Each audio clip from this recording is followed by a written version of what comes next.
कोकणी रानमाणूसोबतच्या कोकणातल्या स्वर्गीय प्रवासात तुमच्या सगळ्यांचं मनपूर्वक स्वागत। मित्र, आपण कोकणी रानमाणूसोबत वाईल्ड सिंधुदुर्ग आणि अनएक्सप्लोर्ड सिंधुदुर्गाची नॅचरल ब्युटी सोबतच कोकणातली संस्कृती आणि कोकणातली ग्राउंड लेवलला जी काही वेगवेगळी कामं करणारी माणसं आहेत त्यांना भेटत असतो आणि त्यांचं काम जास्तीत जास्त लोकांपर्यंत प्रमोट करण्याचं काम आपण करतोय। सिंधुदुर्ग हा गोवा, कर्नाटक आणि महाराष्ट्राच्या बॉर्डर असलेला महाराष्ट्राचा जिल्हा आणि याला जी काही नॅचरल ब्युटी लाभलेली आहे आणि जी बायोडायव्हर्सिटी सिंधुदुर्गाला लाभलेली आहे त्यात अनेक प्रकारच्या टुरिझमला स्कोप आहे। आणि सिंधुदुर्गात एक वेगळ्या पद्धतीचं टुरिझम मॉडेल घेऊन उतरलेला तरुण आज माझ्यासोबत आहे। सिंधुदुर्गातला जो तिलारी रिजन आहे, ज्या नदीच्या किनाऱ्यावरती आज आम्ही बसलोय, ती सिंधुदुर्गातली अतिशय डेन्स फॉरेस्टमधून जाणारी तिलारी नदी आणि या तिलारी नदीच्या किनाऱ्यावरती असलेलं कुडासे वानोशी हे गाव। वानोशी अर्थातच प्रवीणच्या मते वनाच्या कुशीत असलेलं हे गाव, तर त्याने या वानोशी गावामध्ये एक नेचर कन्झर्व करून त्याच्या आजूबाजूला असलेलं जंगल प्रिझर्व करून एक वेगळ्या पद्धतीचं फॉरेस्ट टुरिझम आणि तिथे एक स्वतःचा वानोशी फॉरेस्ट होमस्टे डेव्हलप केला आहे। आणि गेली अनेक वर्ष, गेली 3 ते 4 वर्षे तो या वाईल्ड लाईफ टुरिझमच्या क्षेत्रामध्ये उतरलेला एक ग्रामीण भागातला तरुण आहे। तर या तरुणासोबत त्याच्या आत्तापर्यंतच्या प्रवासाबरोबरच त्याला ज्या ज्या माणसांकडून ही प्रेरणा मिळालेली आहे आणि त्याचं आत्तापर्यंतचं जे काम आहे आणि भविष्यात तो कोकणाला कशा पद्धतीने बघतो आहे, या सर्व विषयांवरती आपण त्याच्यासोबत याच तिलारी नदीच्या काठावरती आपण आज बोलतो आहोत। तर नमस्कार प्रवीण। नमस्कार, तुझं स्वागत असा। आपण अनेक दिवस आपण एकमेकांच्या कॉन्टॅक्टमध्ये आहोत आणि तू जे काम करतोयस हे मी सुद्धा बघतोय आणि या भागात राहून ज्या भागामध्ये आपण वाढतो त्या भागासाठी तू काम करतोयस, त्यासाठी आधी सगळ्यात पहिल्यांदा तुझं अभिनंदन। तर तुला या तिलारी आणि या भागामध्ये असं वाईल्ड लाईफ टुरिझम हे काम करण्यासाठी तुला कोणाकडून प्रेरणा मिळाली आणि हे काम तू कसं सुरू केलंस?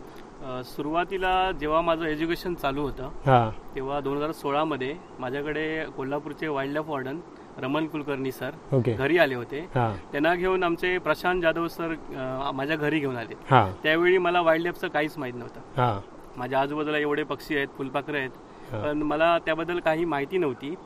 ज्यावेळी रमण कुलकर्णी सर माझ्या घरी आले त्यावेळी त्यांनी सगळं माझ्या सभोवतालचा परिसर बघितला। त्यांना ते लक्षात आलं होतं की इथे बायोडायव्हर्सिटी रिच आहे, सगळं आहे, पण ते मला काही माहीत नव्हतं। बरोबर। त्यावेळी त्यांनी मला स्वतःला हे न सांगता पहिला ट्रेलवर घेऊन गेले होते जंगलात। त्यानंतर त्यांनी मला ही सगळी माहिती दिली। पहिल्यांदा काही समजलं नाही याच्याबद्दल, कारण आपण जरी जंगलात राहिलो असतो तरी या सगळ्या गोष्टींपासून आम्ही वंचित होतो। एक्झॅक्टली। तर त्यानंतर मला त्यांनी बटरफ्लायबद्दल माहिती दिली आणि काही बर्ड्सबद्दल त्यांची बुक्स मी वाचली आणि थोडं इंटरनेटवर सर्च करून आम्हाला माहिती मिळाली।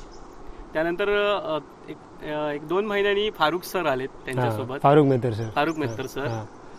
त्यांनी बटरफ्लायवरती म्हणजे खूप अभ्यास आहे त्या सरांचा बटरफ्लायवरती, त्यांनी बटरफ्लायची चांगली माहिती दिली मला। त्यानंतर त्यांनी मला सांगितलं की इथे बटरफ्लाय गार्डन खूप चांगलं होऊ शकतं। त्यानंतर फारुख सरांनी मला इंटरेस्ट बघण्यासाठी काही झाडे दिली की तू जगवलीस तर बटरफ्लाय गार्डन तयार करूया। मग ती 1 वर्ष मी झाडं जपली, ती जगवली।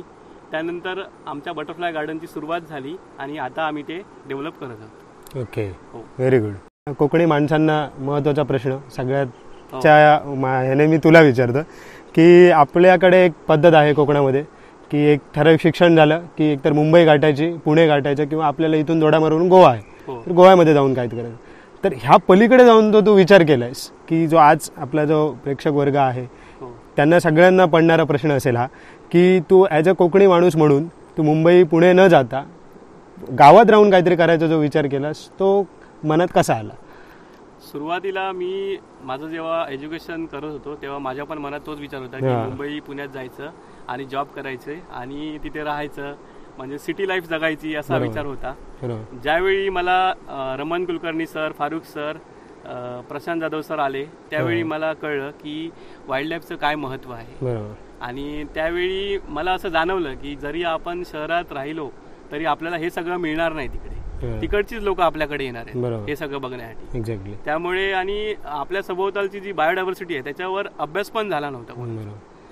त्यानंतर मी विचार केला की शहरात गेलो तर नोकरी करणार आणि तीच लाईफस्टाईल नॉर्मल, तर इथे राहून आपण स्वतः राजा असणार. आपल्या आपण जगून आपल्या इथली बायोडायव्हर्सिटी लोकांपर्यंत पोहोचवता येणार. बरोबर. त्यासाठी मी घरीच राहून हे सगळं वाईल्ड लाईफ टुरिझम करायचं ठरवलं. Very good. तर मित्र, सगळ्या कोकणातल्या तरुणांसाठी हे अशा एक्झाम्पल्स खूप गरजेचे आहेत. कारण जसं प्रवीण म्हणाला की आपण मुंबईत जाणार, पुण्यात जाणार, तिकडे जाऊन आपण जॉब करणार आणि फायनली आपण आपल्या निसर्गासोबतचं आपलं नातं तुटणार आणि कधीतरी आपल्याला ॲज अ गेस्ट म्हणून कोकणामध्ये फिरायला यावं लागणार.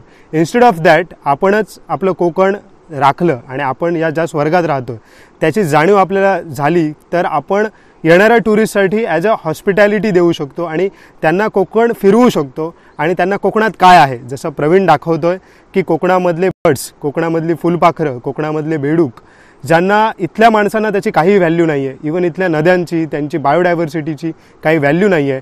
पण जेव्हा रमण कुलकर्णी सर असतील, फारुख सर असतील, ह्या तज्ज्ञ लोकांनी जेव्हा प्रवीणला भेटले आणि त्याच्यातलं एक कोकण प्रेम जागृत केलं की तू इथे राहून तुझ्या भागामध्ये खूप काही करू शकतोस आणि त्यानंतर ही जी एक प्रेरणेची ज्योत असते ती प्रेरणेची ज्योत त्याच्या मनामध्ये तेवली आणि त्याने एक कोकणात राहून एक ग्रामीण भागामध्ये काहीतरी करण्याचा प्रयत्न केला.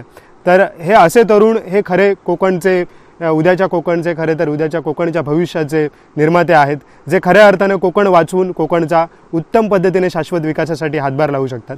तर प्रवीण, अजून एक महत्त्वाचा प्रश्न म्हणजे हे वाईल्ड लाईफ टुरिझम असेल कोकणामध्ये किंवा तू जे करतोयस की हॉस्पिटॅलिटी देतोयस लोकांना, तर यातून तुला ॲज अ पर्सन म्हणून किंवा काय आनंद मिळतो, काय समाधान मिळतं या जगण्यातून? कारण पैशापेक्षा मी समाधानाला आनंद मानणारा माणूस आहे, कारण मीही कोकणामध्ये राहून इथे इथली लाईफ जगतो आहे. तर हा आजच्या तरुण पिढीला पडलेला प्रश्न असतो की एक ठराविक एक साचेबद्ध लाईफ, जॉबवाली लाईफ ते लोक जगत असतात. तर त्यांच्यासाठी तू काय सांगशील? निसर्गामध्ये जगणं हे काय आहे तुझ्यासाठी? आपण जर मुंबई पुण्यासारखी सिटी बघितली तर सकाळी उठलं की धावपळ चालू असते संध्याकाळपर्यंत. बरोबर. इकडे माझ्या घरची सकाळ माझ्या पक्ष्यांच्या आवाजाने होते, ते मला उठवतात. बरोबर. त्यानंतर इथे जी माणसं येतात मुंबई पुणे किंवा कुठची पण माणसं येत असतात, त्यांना ज्या आम्ही पक्षी, फुलपाखरू जे काय दाखवतो ते दाखवल्यानंतर जो आनंद मिळतो ना तो खूप मोठा असतो आमच्यासाठी. ते दाखवल्यावर आम्हाला खूप आनंद होतो, कारण त्यांनी ती गोष्ट अनुभवली नसते. बरोबर. त्यांना ती गोष्ट दाखवल्यावर खूप आनंद होतो आम्हाला. एक्झॅक्टली. पर्यटकांच्या चेहऱ्यांवरचा आनंद हा आपल्या केलेल्या कामाचं चीज असतं आणि खरोखर वाटत असतं की येस, आम्ही ज्या भागात राहतोय ते काहीतरी जबरदस्त आहे, हे ते फिलिंग त्यांच्या चेहऱ्यावरच्या आनंदातून आपल्याला दिसत असतं. तर प्रवीण, एकंदर आपल्या वानोशी कुडाशे परिसरात आणि तिलारी परिसर आपला, तर याच्यामध्ये कोणकोणत्या प्रकारचे असे एंडेमिक बर्ड्स आहेत, स्पेसीज आहेत, फुलपाखरं आहेत की जी बघण्यासाठी खास करून लोक येतात? आमच्या वानोशी गावात श्रीलंकन फ्रॉगमाउथ ह्याच्यासाठी खास माणसं येतात बघायला. फ्रॉगमध्ये मलबार ग्लायडिंग फ्रॉग आणि आउल्समध्ये brown fish owl, brown wood owl, हे आउल्स बघण्यासाठी लोक येतात. बटरफ्लायमध्ये बघण्यासाठी southern birdwing, Malabar tree nymph, crimson rose butterfly यासारखे बटरफ्लाय बघण्यासाठी लोक येतात. आणि बऱ्याच प्रकारचे बटरफ्लाय, बर्ड्स, मॅमल्समध्ये आमच्या कॅम्पसमध्ये गवे येतात, सांबर आहे, रानडुक्कर आहे, पोर्क्युपाईन आहे, यासारखे बरेच प्राणी आहेत. तर प्रवीण, हे जे फॉरेस्ट म्हणतोयस आपण, तर हे फॉरेस्ट हे तुमच्या आधी पूर्वजांनी राखलेली जमीन आणि त्यातने तू राखलेली जमीन.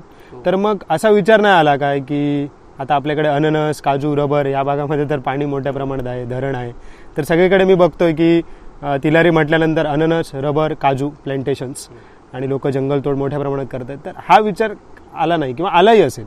त्याबद्दल काय? सुरुवातीलाच आलेला. ॲक्च्युली माझ्याकडे जेव्हा रमण कुलकर्णी सर आलेले त्याच्या अगोदर मी हे सगळं जंगल साफ करून काजू प्लांटेशन करणार होतो. पण काय झालं, रमण कुलकर्णी सर आले आणि त्यांनी हे जे महत्त्व सांगितलं जंगलाचं, तेव्हा समजलं की हे आपण काय करतोय. त्याच्यानंतर मी हे सगळं जंगल ठेवलं तसंच आणि या सगळ्याची सुरुवात झाली. आणि मला आज खूप बरं वाटतं की काजूपेक्षा चांगलं आहे हे जे काही जंगल ठेवलं त्याचा सस्टेनेबल आहे. हां, फिलिंग खूप चांगलं आहे, खूप चांगलं आहे. तर हा एक मोठा संदेश आहे या भागातल्या तरुणांसाठी की आपल्याकडे तिलारी जो वाईल्ड लाईफ एरिया आहे याच्यामध्ये अनेक गावं आहेत आणि ह्या गावांमध्ये आज एक जे धरणाचं पाणी आहे ते प्रत्येक गावामध्ये पोचलेलं आहे. पण हे जे धरणाचं पाणी पोचलं आहे त्या धरणाच्या पाण्यावरती आपण जर आजूबाजूचे डोंगर नष्ट करून जर फक्त तिकडे रबर अननससाठी जर लोकांना जमिनी देत असू आणि आपले जंगल तोड करून जर आपण काजू करत असू तर त्याच्यातून जे मिळणारं उत्पन्न आहे ते काही वर्षांचं आहे. पण प्रवीणने जे फॉरेस्ट जपलेलं आहे हे आमच्या पूर्वजांनी जपलेलं फॉरेस्ट आहे. हे निसर्गतःच आपल्याला मिळालेली देणगी आहे. आणि हे जे आपल्याकडे पक्षी येतात हेही इथलेच आहेत, ते आमचेच आहेत. म्हणजे कदाचित प्रवीण माझ्यापेक्षा जास्त तुम्हाला सांगेल की तुझं आणि ह्या प्राण्यांचं नातं हे काय आहे. तू जसं म्हणालास मगाशी आपण बोलत होतो की तू आणि गवे एकत्रच मोठे झाला. मी लहान असल्यापासून गवे, साप, सगळं काही ते सगळे प्राणी आहेत ते मी जिथे राहतो त्याच्या आजूबाजूला माझ्याबरोबर वाढलेले आहेत. बरोबर. म्हणजे एक स्पेशली मी गवे म्हणेन की गवे माझ्याबरोबरच वाढतायत. त्यांना माझी एवढी सवय झाली आणि मला पण त्यांची एवढी सवय झाली की जाताना ते माझ्या म्हणजे 1 फुटावर 2 फुटावर असतात, पण ते पण मला काही करत नाही आणि मी पण त्यांना काही करत नाही. Very good. मित्र बघा, म्हणजे गवा ह्या प्राण्याला पटकन आपण घाबरतो, पण त्यांनासुद्धा एक सहवेदना असतात. त्यांनासुद्धा इथल्या जो माणूस आहे त्यांच्या भावना कळत असतात. आणि त्यामुळे वाईल्डलाईफ आणि माणूस, कोकणी माणूस यांच्यामध्ये जो संघर्ष आहे तो खरं तर संघर्ष नसून त्यांच्यामध्ये मैत्री असायला पाहिजे. आणि ही मैत्री ही अशा पद्धतीने असायला पाहिजे की मान्य आहे की आपल्याला शेतीला त्यांचा त्रास होतो आहे, पण त्यांचंही हे जंगल आहे, या जंगलावरती त्यांचाही अधिकार आहे. त्यामुळे आपण ते संपूर्णपणे न बळकावता त्यांच्याही साठी काही जंगल राखून ठेवलं पाहिजे. आणि ह्या राखलेल्या जंगलामध्ये येणारे प्राणी जसं प्रवीण करतो आहे तसंच मॉडेल या कोकणामध्ये अनेक ठिकाणी उभं राहू शकतं. हां प्रवीण, तू वाईल्डलाईफ टुरिझममध्ये उतरलास, त्यानंतर एक होमस्टे डेव्हलप केलास, तुला अनेक जणांचा पाठिंबा मिळाला. पण ह्यानंतर तुझं काम लोकांपर्यंत पोहोचवणं हे खूप महत्त्वाचं असतं. आणि आपल्या होमस्टे घेतल्यानंतर टुरिस्ट आपल्याकडे यायला पाहिजे, तर त्यासाठी प्रमोशनची गरज असते. तर ह्या गोष्टी तू कशा मॅनेज केल्यास? प्रमोशन मी जास्त फेसबुक आणि इंस्टाग्राम, पहिला तर फेसबुकवरच केलं, माझं पेज टाकून वानुसी फॉरेस्ट होमस्टे, आणि त्यानंतर इंस्टाग्राम चालू केला मी. फेसबुकद्वारे वेगवेगळे ग्रुप्स असतात, बटरफ्लायचे, बर्ड्सचे, मॅमल्सचे. त्या ग्रुपवर आम्ही ते जे काय दिसतो ते टाकायचो. Very good. त्यानुसार सगळ्या लोकांपर्यंत आम्ही पोहोचलो. आणि गावामध्ये जेव्हा वाईल्डलाईफ फोटोग्राफर यायला लागले तेव्हा सुरुवातीला म्हणजे लोकांनी काही लेन्स वगैरे बघितल्या नव्हत्या, मोठ्या मोठ्या लेन्स घेऊन यायचे टुरिस्ट. ते बघून लोकांना पहिलं वाटायचं की काय चाललंय. नंतर लोकांना हळूहळू कळायला लागले की पक्षी, प्राणी, फुलपाखरं याचे फोटो काढायला पण लोकांना आवड आहे हे नंतर समजायला लागलं लोकांना. आणि त्याचं टुरिझम असतं हे त्यानंतर समजलं. त्यानंतर गावातलेच 2 मुलं आहेत, त्यांना आम्ही नेचरिस्ट म्हणून तयार करतोय. आणि गावातलीच मंडळी जेवण वगैरे बनवून देतात येणाऱ्या टुरिस्टना. त्यानुसार हळूहळू हे गावात समजलं, टुरिझमचं एक कल्चर येत आहे. मित्र, हे खूप महत्त्वाचं आहे की ज्या भागामध्ये इतकी प्रचंड बायोडायव्हर्सिटी आहे त्या भागामध्ये इको टुरिझम, वाईल्डलाईफ टुरिझम अशा पद्धतीचं टुरिझम जर आलं नाही तर भविष्यामध्ये या भागामध्ये असणारी बायोडायव्हर्सिटी लोक टिकवणार नाहीत. कारण लोकांना शेवटी काही असलं तरी, हे जरी जंगल असलं तरी इथल्या लोकांना सुद्धा जगण्यासाठी काही गोष्टींची आवश्यकता आहे.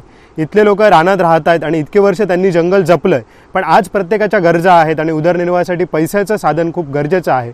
तर त्यासाठी लोक मग अनेक मार्ग अवलंबतात. मग ते निसर्ग उद्ध्वस्त करण्याचे मार्ग अवलंबण्याऐवजी निसर्ग जपून त्यांना कशा पद्धतीने सस्टेनेबल वेने आपण आर्थिक उत्पन्न मिळवून देऊ शकू, तर त्याच्यातलंच एक आहे गोष्ट म्हणजे टुरिझम. आणि आज मी जेव्हा वानोशी हे गाव जेव्हा माझ्या डोळ्यासमोर येतं, कुडासे हे गाव जेव्हा डोळ्यासमोर येतं, तेव्हा मला 4 माणसं कुडासेतली भेटतात, तेव्हा निश्चितपणे प्रवीणचं नाव एक आदराने घेतात.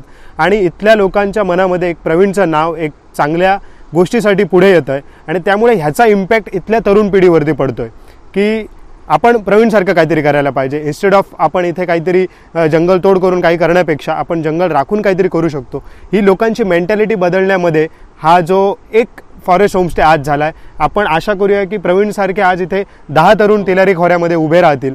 आणि प्रवीण इतका कोऑपरेटिव्ह आहे आणि इतका तो त्याचं नॉलेज एक्सचेंज करतो आहे की तो म्हणतो की इथे अजून नॅचरलिस्ट तयार व्हायला पाहिजे. आपल्याकडे कोकणामध्ये अनेक प्रकारचे टुरिस्ट येत असतात, तू बघितलंस. पण आता तुझ्यामुळे एक वेगळा क्राऊड आज कोकणाकडे वळतो आहे की वाईल्ड लाईफशी रिलेटेड क्राऊड. समजा आता मला ॲज अ टुरिस्ट म्हणून वाईल्ड लाईफसाठी दोडामार्गमध्ये यायचं आहे तुला कॉन्टॅक्ट करून, तर तुझी साधारण आयटिनरी काय काय असते आणि तू काय काय ॲक्टिव्हिटीज देतोस आणि फूड वगैरे या संदर्भात जरा माहिती दे.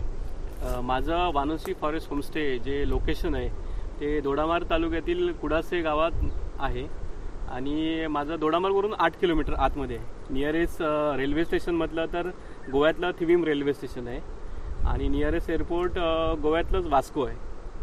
गोवा आम्हाला इथून खूप जवळ पडतं, म्हणजे 8 किलोमीटरवर गोव्याची बॉर्डरच आहे. सावंतवाडीवरून जे कोल्हापूरचे येणारे असतील त्यांना बेळगाव मार्गे किंवा कोल्हापूर मार्गे, चंदगड मार्गे, रामघाटातून ते येऊ शकतात किंवा चोरला मार्गे पण येऊ शकतात. आणि थर्ड रूट आंबोलीतून पण आमचं 55 किलोमीटर आहे, त्या मार्गे पण येऊ शकतात. आणि इथे आल्यानंतर म्हणजे आमचे बर्डसाठी वेगवेगळे ट्रेल आहेत, रिव्हर साईड ट्रेल आहेत, जंगल ट्रेल आहेत, जसं की तळकटमध्ये फिरवतो आणि आम्ही तिलारी जंगलात फिरवतो आणि कॅम्पसमध्ये पण आम्ही फिरवतो. नाईट ट्रेल्स असतात जे की कॅम्पसमध्ये असतात, काही जंगलमध्ये आम्ही घेऊन जातो. तसे नाईट ट्रेल्स वानोशी फॉरेस्ट होमस्टेमध्ये आलेल्या प्रत्येक पर्यटकाला आम्ही ऑथेंटिक मालवणी फूड देतो. एक्झॅक्टली. हो, व्हेरी गुड. प्रवीण, आत्ता जे आपल्याकडे बघतोय आपण की तू एक वेगळ्या पद्धतीचं टुरिझम करतोय, ह्याच्यामध्ये तुझ्याकडे जो कस्टमर येतोय किंवा ॲज मी म्हणेन त्याला ट्रॅव्हलर म्हणेन, जो ट्रॅव्हलर तुझ्याकडे येतो तो एक्सप्लोरर असतो आणि तो इथल्या छोट्या छोट्या गोष्टी एक्सप्लोर करत असतो. कारण इथे जे बर्ड्स आढळतात जे आम्ही कधी त्यांच्याकडे वेगळ्या दृष्टीने बघितलं नाही, म्हणजे टुरिझममध्ये येण्यापूर्वी कदाचित तूही या बर्ड्सबद्दल तुला काही माहिती नसेल, तर ह्या सगळ्या बर्ड्सबद्दल आज आपण कुतूहलाने बघतोय, आपल्यामध्ये ती एक जिज्ञासा जागृत झालेली आहे. आणि तू बघतोयस की दुसरीकडे अशा पद्धतीचं टुरिझम आहे जिकडे लोक 5 कोटी घालतात, 10 कोटी घालतात, मी एवढं मोठं रिसॉर्ट बांधलंय जंगल साफ करून आणि तिकडे रूम्स काढले आहेत, आणि तू बघतोयस की बीचवरती सगळे CRZ उडून तिकडे सुरीची बाग उडून तिकडे रिसॉर्ट घालतायत. तर तुला काय वाटतं की कशा पद्धतीचं टुरिझम व्हायला हवं आणि तुझ्याकडे जे टुरिस्ट येत आहेत, फॉरेनर टुरिस्ट असतील किंवा मुंबई पुण्यातले टुरिस्ट असतील, त्यांना नेमकं काय हवं आहे? मुंबई पुण्याची जी माणसं आपल्या सिंधुदुर्गामध्ये येत आहेत त्यांच्या तिकडे जे आपण म्हणतो की आपल्या इथले लोक करतात की रिसॉर्ट म्हणजे स्विमिंग पूल, एक्झॅक्टली, जे सगळं लॅविश लाईफ असते ही सगळी लाईफ त्यांना पुण्या मुंबईमध्ये मिळत असते. पण आपल्या सिंधुदुर्गमध्ये जे काय आहे म्हणजे झाडं, आपण जे काय करतोय होमस्टे रिसॉर्ट जे काय करणार ते आपलं सभोवतालचं जंगल ठेवूनच करायला पाहिजे. जंगल तोडून केलं तर मग ते मुंबई पुणेच होणार आहे. आपल्याला सिंधुदुर्ग दाखवायचं आहे तर आपली सिंधुदुर्गची शान आहे आपली झाडं, आपली बायोडायव्हर्सिटी, ती ठेवूनच आणि तीच बायोडायव्हर्सिटी दाखवून आपण मुंबई पुण्याची लोकांना इकडे आणू शकतो. आणि इथले खूप प्रकारचे इथे बर्ड्स, बटरफ्लाय, फ्रॉक्स भरपूर प्रकारचे आहेत ते दाखवू शकतो आपण. किंवा आपल्या नद्या आहेत त्यामध्ये बरेच ॲक्टिव्हिटी आहेत, जसं की प्रसाद गावडे पण बरेच ॲक्टिव्हिटी करतो, भात लावणी आहे, बऱ्याच ॲक्टिव्हिटी करतो. त्या सगळ्या ॲक्टिव्हिटी करून आपण इथे चांगलं टुरिझम करू शकतो. एक्झॅक्टली. आमचे लोक त्यांच्या डे टू डे लाईफमध्ये एवढ्या गोष्टी करतात, म्हणजे ही बोटिंग वगैरे ह्या ॲज अ ॲक्टिव्हिटी नाही आहे तिकडे. इकडे तुम्ही खाडीत गेलात तर लोक मासेमारी करायला जातात, वालावलमधून पलीकडे कोणीतरी होडी घेऊन काळशामध्ये जातो. It's a day to day life आणि त्याचाच पार्ट होणं इज अ टुरिझम आहे. त्यामुळे काहीतरी टुरिझमसाठी वेगळं करायचं आणि निसर्गाला उद्ध्वस्त करायचं अशा पद्धतीचं जर टुरिझम येत असेल तर ते आपल्याला नकोच आहे आणि त्या सस्टेनेबल नाही आहे. प्रवीण, खूप छान विचार आहेत तुझे आणि ह्या विचाराने तू चालला आहेस आणि ह्या विचार जे तुझ्या मनामध्ये येत आहेत हे टुरिझमविषयी, सस्टेनेबल टुरिझमविषयी, आणि शांत राहून तू काम करतोयस की माझ्यासारखी फारशी तुझी बडबड नाही आहे. जे काय करतोय त्याला प्रमोट तू माउथ पब्लिसिटीनं सगळं तुझं प्रमोट होतं आहे, हे बघून मला खूप बरं वाटलं. आणि ही जी नदी आहे तिलारी, हे आपल्याला लाभलेलं एक देणगी आहे जसं तू म्हणालास. तर तुला काय वाटतं की आत्ता यापुढे तुझी लाईफ ह्या नदी, हे कुडासे, हे वानोशी, हा फॉरेस्ट होमस्टे, तर भविष्यात तू या भागाकडे कसा बघतोयस? सिंधुदुर्ग जिल्ह्यातील दोडामार्ग आणि तिलारी रिजन यामध्ये जंगलाचा खूप मोठा भाग आहे आणि यामध्ये रिच बायोडायव्हर्सिटी आहे. हीच बायोडायव्हर्सिटी आणि जंगल राखून इथल्या लोकांना रोजगार कशी निर्मिती होईल याच्यावरच हेच मी भविष्य बघतोय. म्हणजे यापुढे लोक इथे वेगवेगळ्या प्रकारचे होमस्टे चालू करतील जे की जंगल ठेवून, जंगल तोडून नाही म्हणत मी, जंगल ठेवून जे काय होमस्टे करतील त्यामध्येच इथे टुरिझम मोठा हब निर्माण व्हायला पाहिजे तिलारी भागामध्ये आणि लोकांना त्यातून रोजगार मिळाला तर लोक जंगल ठेवतील. एक्झॅक्टली. जाता जाता पुन्हा एकदा महत्त्वाच्या मुद्द्यावरती मी येतोय की प्रवीण, आज आपण ज्या शाळांमधून शिकलो, तू असेल, मी असेल, आपण सगळे तरुण शिकलोय, ह्या शाळांमध्ये आपल्याला अवतीभोवतीचं ज्ञान कधी मिळालंच नाही. म्हणजे ज्या शाळेच्या कौलांवरती येऊन हॉर्नबिल सुद्धा बसलेला असेल, पण आपल्याला तो कधी जाणवला सुद्धा नाही, त्याचं महत्त्व कधी जाणवलं नाही. आज आपण एवढे सुशिक्षित झालो, तू असेन मी असेन, पण आपल्या दोघांच्या 90% मित्रांना सुद्धा ह्याचं ज्ञान नसेल की काय आपल्या सिंधुदुर्गामध्ये नॉलेज आहे. हे मित्र जाऊन कुठेतरी काम करत असतील, चांगल्या पगाराच्या नोकरीवरती असतील, पण त्यांच्या घराच्या आजूबाजूला असलेल्या बर्ड्स हा जो खरा खजिना आहे, आजूबाजूला असलेले बायोडायव्हर्सिटी, जे त्यांचे टुरिस्ट म्हणून त्यांना कुठेतरी आपल्याकडे येऊन ज्या गोष्टी बघायला लागणार आहेत, तर ह्या कुठेतरी जो बदल आहे, हे जर निसर्ग शिक्षण आहे ते आपल्याला मिळालेलं नाही आहे. तर ह्या दृष्टिकोनातून कोकणामध्ये काय प्रयत्न करायला हवेत असं तुला वाटतं? एक छोटीशी बाईट दे, एक छोटंसं सजेशन दे कोकणातल्या ग्रामीण भागातल्या शाळांसाठी. ग्रामीण भागातल्या शाळांसाठी जसं की प्रत्येक गावागावात काहीतरी वेगळेपण काहीतरी गावाचं असतंच, आणि सभोवतालचे आपल्या सिंधुदुर्ग जिल्ह्यामध्ये कुठे पण फिराल तरी तुम्हाला फुलपाखरं दिसतातच. त्याची नावं किंवा बर्ड्स काय असतील. मी वानोशी फॉरेस्ट होमस्टे चालू केल्यानंतर माझ्या गावात जी बायोडायव्हर्सिटी आहे त्याचा अभ्यास मी तर केलाच, पण आपल्या इथल्या मुलांना काहीच माहीत नव्हतं. तर इथल्या गावातली मुलं माझ्याकडे यायची. पहिला काही समजत नव्हतं त्यांना, पण हळूहळू त्यांना याबद्दल अवेअरनेस निर्माण झाला. वाईल्ड लाईफ या गोष्टी त्यांना कळायला लागल्या. त्यानंतर शाळेचं वनभोजन पण माझ्या इथे आलेलं. त्या सगळ्यांना आम्ही छोटे छोटे ट्रेलमध्ये फिरवलं, माहिती दिली निसर्गाबद्दलची. असं प्रत्येक गावामध्ये इयरली एक कॅम्प मुलांसाठी निसर्गासाठी व्हायला पाहिजे, असं माझं मत आहे. Very good. प्रवीणचा जो संदेश आहे तो प्रत्येक कोकणातल्या शाळेपर्यंत, प्रत्येक गावापर्यंत पोहोचायला पाहिजे की आपण एवढे अवेअर होऊयात की आपल्या गावातल्या मुलांना त्यांच्या शाळेच्या आजूबाजूला, निदान त्यांच्या शाळेत, आज प्रवीणने जो होमस्टे केला आहे त्याच्या आजूबाजूच्या संपूर्ण परिसरातलं ज्ञान त्याला आहे, आणि हे ज्ञान हे प्रत्येक मुलाला त्याच्या घराच्या आजूबाजूला, त्याच्या शाळेच्या आजूबाजूला असलेल्या बायोडायव्हर्सिटीबद्दल असायला हवं. तर आपल्याला नेचर वाचवण्याची जी भावना आहे ती त्या मुलांमध्ये तयार होईल. तर प्रवीण, आज तू माझ्यासोबत इंटरॅक्ट झालास आणि रानमाणूससोबतचा तुझा हा पहिलाच व्हिडिओ आहे, तर खूप खूप धन्यवाद. आणि तू जे काम करतो आहेस, एक निसर्ग वाचून गावामध्ये वाईल्ड लाईफ टुरिझम निर्माण करण्याचं काम करतो, त्याच्यासाठी खूप खूप शुभेच्छा. आणि रानमाणूस तुझ्यासोबत नेहमी राहील. तर पुन्हा एकदा भेटू आपण. हो नक्की. Bye bye. मला पण प्रसाद गावडे आणि कोकणी रानमाणूस यांना पण शुभेच्छा. प्रसाद गावडेचं काम खूप छान चाललेलं आहे, आणि सिंधुदुर्ग जिल्ह्यामध्ये प्रसाद गावडे सारखा माणूस असला की आमचं जंगल सगळं अबाधित राहील. आम्हाला काही टेन्शन नाही, प्रसाद गावडे सांभाळणार आहे. असं नाही. शुभेच्छा प्रसाद गावडे कोकणी रानमाणूससाठी पण. धन्यवाद. आमच्या दोघांकडून तुम्हा सगळ्यांना कोकणात येण्याचं निमंत्रण देतोय, आणि कोकणासाठी अशाच पद्धतीचं वाईल्ड लाईफ टुरिझम आपण कोकणात सगळीकडे तयार करूया. त्यासाठी प्रवीण आणि असे असंख्य प्रवीण आपण तयार करू. तर पुन्हा एकदा सगळ्यांना धन्यवाद. यावा कोकण आपलं जसा.